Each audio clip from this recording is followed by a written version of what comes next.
Assalamualaikum warahmatullahi wabarakatuh. Saya Salsabila Rizkyani, NPM 2021-10077 dari kelas F, mata kuliah Bank Syariah, ingin menjawab pertanyaan dari soal yang telah diberikan sebelumnya. Pertanyaan yang pertama itu, bagaimana proyeksi keuntungan dan risiko yang terkait dengan pendanaan mudharabah ini?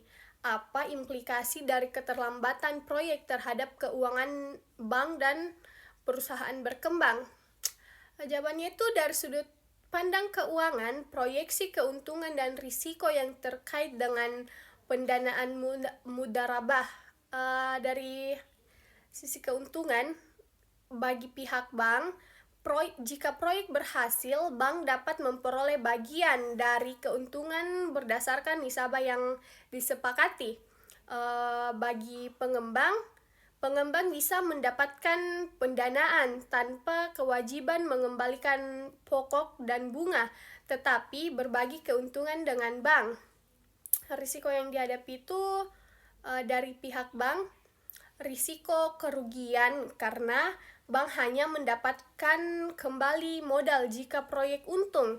Jika proyek merugi, bank menanggung seluruh kerugian kecuali disebabkan oleh kelalaian atau pelanggaran oleh pengembang. Dari pihak pengembang itu risiko pembagian keuntungan bisa menjadi beban jika margin keuntungan lebih kecil dari yang diharapkan. Implikasi keterlambatan proyek terhadap keuangan bank dan perusahaan pengembang. Dari pihak bank, keterlambatan proyek dapat menyebabkan penundaan pengembalian modal dan pembagian keuntungan, sehingga mempengaruhi likuiditas dan proyeksi keuangan bank. Kalau dari pihak pengembang itu, keterlambatan dapat meningkatkan biaya proyek, termasuk biaya operasional tambahan dan potensi denda yang bisa mengurangi margin keuntungan atau bahkan menyebabkan kerugian. Kalau soal berikutnya itu soalnya, apakah terdapat perselisihan atau masalah hukum terkait dengan keterlambatan proyek ini? Bagaimana proses penyelesaian sengketa dalam konteks hukum syariah? Dari sudut pandang hukum, perselisihan atau masalah hukum terkait keterlambatan proyek itu perselisihan potensial. Keterlambatan proyek bisa menyebabkan perselisihan antara bank dan pengembang mengenai penyebab keterlambatan, tanggung jawab, dan konsekuensi finansial.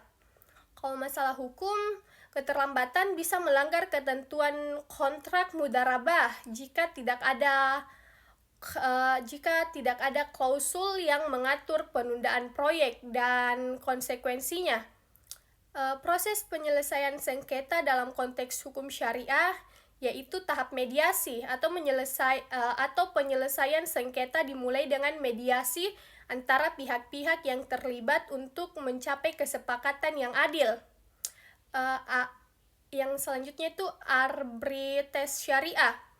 Jika mediasi gagal, kasus bisa diserahkan ke lembaga arbitrase syariah yang akan mengkaji kasus sesuai prinsip-prinsip syariah dan memberikan keputusan. Pengadilan syariah sebagai langkah terakhir, perselisihan bisa dibawa ke pengadilan syariah untuk penyelesaian hukum formal. Itu nomor 3, bagaimana aspek-aspek etika yang perlu dipertimbangkan dalam menangani kasus seperti ini? Apakah terdapat pertimbangan etis yang perlu dipertimbangkan dalam memutuskan tindakan lanjutan? Dari sudut pandang etika, aspek-aspek etika yang perlu dipertimbangkan dalam menangani kasus ini itu ada 3, yaitu yang pertama kejujuran dan transparansi, yang kedua keadilan, dan yang ketiga tanggung jawab. Pertimbangan etis dalam memutuskan tindakan lanjutan itu yang pertama kesejahteraan semua pihak, yang kedua pencegahan kerugian lebih lanjut, yang ketiga keselarasan dengan prinsip syariah. Dengan mempertimbangkan aspek keuangan, hukum, dan etika ini, Bank Syariah Al-Hikmah dapat menangani kasus keterlambatan proyek dengan bijaksana dan adil, memastikan keterlambatan kerjasama yang sehat dan menguntungkan bagi semua pihak. Mungkin itu yang bisa saya jawab atas pertanyaan berikut. Kurang dan lebihnya mohon dimaafkan. Wassalamualaikum warahmatullahi wabarakatuh.